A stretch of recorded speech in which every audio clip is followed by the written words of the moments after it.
कहते हैं कि किसी गरीब को सेवा करना ही मानव सेवा है। और खास करके इस शीतलहर में, जैसा कि आप जानते हैं कि बिहार में अभी पूरा ठंड है, कड़ाके की ठंड है, और इस कड़ाके की ठंड में आज एक बेहतरीन मानव सेवा, कहते हैं कि मानव सेवा से बड़ा कोई सेवा नहीं है। और आज हमारे साथ हैं वही शिक्षक जो अपने कलमों के से लोगों के बच्चों का भविष्य रचते हैं, लिखते हैं, बताते हैं। प्रभात रंजन सर हैं और आप इनको जानते हैं क्योंकि अपने शब्द बाणों से वायरल हुए थे। प्रभात रंजन सर अब पूरे बिहार में नहीं बल्कि देश में छा गए थे, जिन्होंने बेबाक अंदाज में बोले थे। और आज कहीं न कहीं इनके अंदर जो समाज सेवा, लोगों का सेवा इस कड़ाके की ठंड में, और कम्बल वितरण जैसे देख सकते हैं यहाँ पर अपने गांव की महिलाओं का जो न्यू ऑर्गेनिक ट्रस्ट की ओर से आज कम्बल वितरण कार्यक्रम का शुरुआत है और कार्यक्रम कर रहे हैं। तो मेरे साथ हैं प्रभात रंजन सर, आज कम्बल वितरण कर रहे हैं। कभी आप अपने कलम से बच्चे के भविष्य को लिखते हैं, उनके बताते हैं, आज सेवा कर रहे हैं, क्या कहेंगे इस पर सर? सर ये जो सफल संचालन हुआ है उसके शुभ अवसर पर कुछ अच्छे काम होने चाहिए। कुछ केवल मनुष्य को अपने लिए ही नहीं जीना चाहिए। अच्छा, स्वामी विवेकानंद भी कहे थे कि अगर आपके बगल में अगर कोई भूखा है तो आपको रोटी खाने का अधिकार नहीं है। अच्छा अच्छा। और ये सारे धर्मों, सारे विद्वान, सारे साहित्यकार और प्रकृति का भी नियम है सर। तो उसका पालन करना चाहिए और उसी के तहत आज इस कार्यक्रम को किया जा रहा है। कैसे ये ख्याल कैसे आया कि आप जो है गांव के लोगों को, ये तो आपसे एक सीख भी लेना चाहिए लोगों को? नहीं सर, ये हमारे पिताजी से प्रेरणा मिली है और हमारे घर का ऐसा संस्कार ही रहा है कि ये प्रेरणा हमारे यहाँ उपजती ही रहती है। हमारे पिताजी थे तो उनके साथ साधु संत आया करते थे, उनकी सेवा हम लोग करते थे और उनकी सेवा का प्रभाव है हम लोगों की, जेनेटिक है सर कि हमारे घर के सारे लोग ही ऐसा करते हैं। देखिए, इन्होंने एक बहुत बड़ी बात कहे कि सामने में भूखा बैठा रहे और हमारे थाली में रोटी रहे तो थाली के रोटी खाया नहीं जाएगा, बल्कि पहले हम उसको खिलाएंगे। और कहीं न कहीं अपने समाज में, अपने गांव में ये समृद्ध है, इसलिए अपने गांव के उन जरूरतमंद महिलाओं को आज कम्बल वितरण कर रहे हैं। तो कहीं न कहीं एक प्रेरणा इन्हें जेनेटिक यानी पूर्वज से ही ऐसा करते आ रहे हैं। लेकिन कुछ आपसे जो युवा हैं, आपके जैसा जो गांव में हैं लोग, ऐसा सीख सकते हैं या उनके लिए क्या संदेश देना चाहेंगे?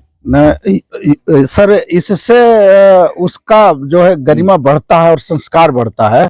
ऐसे कार्य उसे करने चाहिए, समाज सेवा करना चाहिए और एक तरह से नहीं अनेक तरह से करना चाहिए और सामाजिक काम में युवाओं को आगे बढ़ना चाहिए, जिससे समाज में एक सद्भाव और सद्बुद्धि और सामाजिकता आता है, जो जीने में आनंद आता है सर। ये न्यू ऑर्गेनिक फार्मिंग ट्रस्ट जो आप बनाए हैं, इसका क्या उद्देश्य है सर? ये न्यू ऑर्गेनिक फार्मिंग की जरूरत है सर। जब से भारत में प्रथम औद्योगिक क्रांति हुई थी तो उस समय जो हमारे यहाँ एग्रीकल्चर हुआ था उसमें रासायनिक खादों का व्यापक पैमाने पर प्रयोग हुआ था और द्वितीय हरित क्रांति में इसे सुधारा गया। और आज देखिए कि हम प्रकृति की ओर लौट रहे हैं। ऑर्गेनिक मतलब प्रकृति के अनुसार खेती करना, हम लौट रहे हैं। और जब तक हम प्रकृति के अनुसार नहीं जिएंगे तब तक ये महामारी, ये बीमारी, आज डायबिटीज जो है सर एक महामारी का रूप ले लिया, ब्लड प्रेशर महामारी का ले लिया। आज ह्यूमन पावर जो है बॉडी घट रहा है लोगों का। आज जितने लोग हैं सब डॉक्टर पे आश्रित हो गए हैं। क्या बोलते हैं, ये बच्चे जो जन्म लेते हैं वो डॉक्टर के यहाँ लेते हैं और क्या कहते हैं शीशा घर, उससे उसका जीवन शुरुआत होता है। अंत में वेंटिलेटर पे लोगों की मौत हो रही है क्योंकि उसका प्रकृति के अनुसार नहीं जी रहा, हम नेचर को छोड़ दिए हैं। अच्छा अच्छा। इसलिए नेचर को पकड़ने के लिए ऑर्गेनिक और खास करके जो मशरूम है सर, और दो चीजें मनुष्य को बहुत कमजोर बनाया है, एक मांस और मशीन।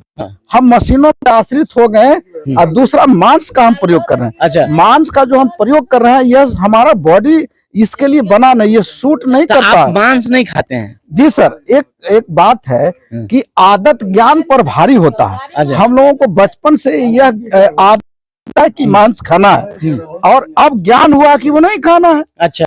अब ज्ञान और आदत पे लड़ाई हो रही है। बिहार में मैंने पहली बार ऐसा कोई शिक्षक को देखा कि आप पढ़ाते हैं। ये पहली बार देखने, एक शिक्षक समाज का सेवा कर रहे हैं, कम्बल वितरण कर रहे हैं कड़ाके की ठंड में।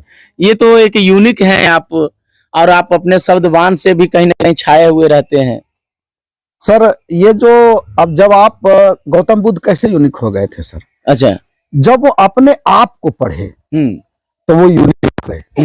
अगर आप बाहर से खून अपने शरीर के अंदर चढ़ाएंगे, बाहर से विटामिन की गोली खाएंगे, तो उस तरह का अंकुरन नहीं फूटेगा। अच्छा। जब ज्ञान आपके अंदर में फूटेगा तो सभी तरह का उसमें फूल खिलेंगे, और अजीब अजीब अनेक प्रकार के और अनेक सोच आपके अंदर में प्रकट होगा सर। और हमेशा वो काम हमेशा अंदर की चीजों को पढ़ने का प्रयास करता है, जिसके कारण बहुमुखी प्रतिभा का जन्म होता है सर। उसी का प्रतिफल है कि सभी जगह हम काम करने का प्रयास करते हैं। हर जगह, यानी ऑल इन वन इनको कहा जाए तो ऑल इन वन।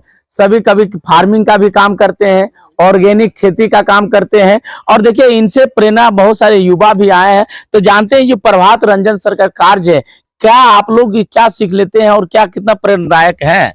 क्या नाम है आपका? रमेश कुमार मेरा नाम है। आपके गांव के प्रभात रंजन सर हैं, कितना गर्व महसूस करते हैं?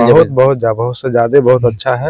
और सामाजिक का काम अच्छा हो रहा है, बहुत अच्छा की बात है। और बहुत सा युवाओं को भी रोजगार दे रहे हैं। बाकी बात जो बेसहारा उनको भी हो रहा है, इससे ज्यादा और कुछ नहीं बोलेंगे। अच्छा देखिए, और क्या नाम है आपका? बबलू कुमार। इस प्रकार के कार्यक्रम करते हैं कड़ाके की ठंड में, एक शिक्षक हैं, क्या आप मतलब उनसे सीखते हैं? बहुत अच्छा गर्व की बात है। न्यू विलेज ट्रस्ट की ओर से ये कार्य किया जा रहा है, और वो बहुत सारे महिलाओं को रोजगार भी मुहैया कराया जा रहा है। अभी इस संस्थान में सैकड़ों लोग कार्यरत हैं, और उस कार्यरत से जो भी प्रॉफिट होता है उस गरीबों के बीच वितरण किया जाता है। अच्छा, वो जैसे वितरण कर देते हैं? बिल्कुल, जैसे कम्बल ठंडी के दिनों में, बरसात में, गर्मी के दिनों में पंसाला खोला जाता है।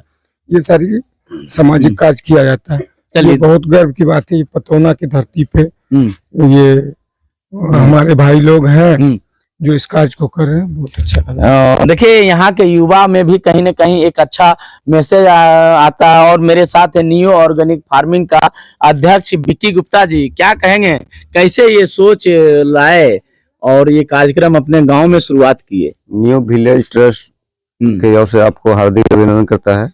अच्छा, क्या कहेंगे, क्यों मतलब ऐसा ठंडा में हम लोग न्यू ऑर्गेनिक फार्मिंग में हम लोग स्टार्टिंग किए थे। अच्छा, उसमें सफल हम लोग रहे हैं। अच्छा, ये सफलता की खुशी है जी है? ये सफलता की खुशी है। बस न्यू विलेज ट्रस्ट के नाम से हम लोग सब विधवा महिला को हम लोग कम्बल वितरण कर रहे हैं। विधवा महिला को। आपका क्या नाम है? दीपक कुमार। दीपक कुमार, तब कोषाध्यक्ष हैं। दीपक जी आपका अध्यक्ष हैं और अपने ट्रस्ट के माध्यम से लोगों को एक सेवा दे रहे हैं, तो कितना खुशी मिलता है आपको? पहले तो सभी माताओं को मेरे ओर से हार्दिक अभिनंदन करता हूँ। और मैं बताना चाहता हूँ कि मेरा सोच ही ऐसा रहा कि हम समाज के प्रति कुछ करें, सेवा करें।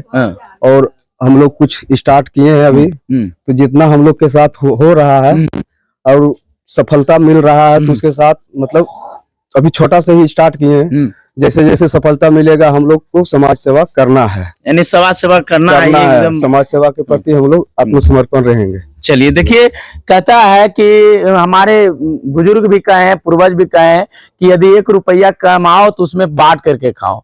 और ये न्यू ऑर्गेनिक फार्मिंग का जब सफलता मिली, तो कहीं न कहीं इन लोगों को लगा कि अपने गांव के जो महिलाएं और खास करके विधवा महिला जो बेसहारा होती है, उनको देखने वाले बहुत कम लोग होते हैं। आज उन लोगों को चुनिंदा यहाँ चुन करके लाए हैं अपने गांव में। तो देखिए दादी आई है। दादी, कैसा लग रहा है? कम्बल आज देंगे।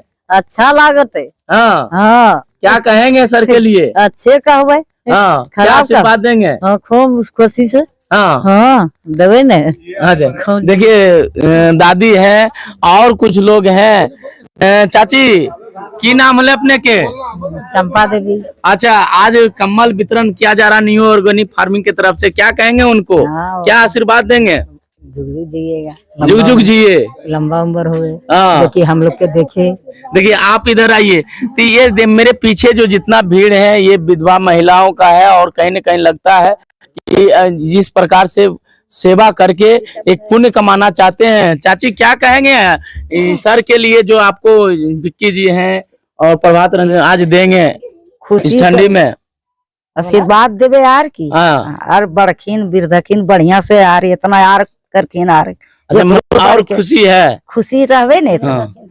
की बोला चाची? खुशी रखे सब। हाँ। बढ़िया परिवार है सब, अपना बढ़िया आनंद रहे। हाँ। आनंद रहा सब दिना।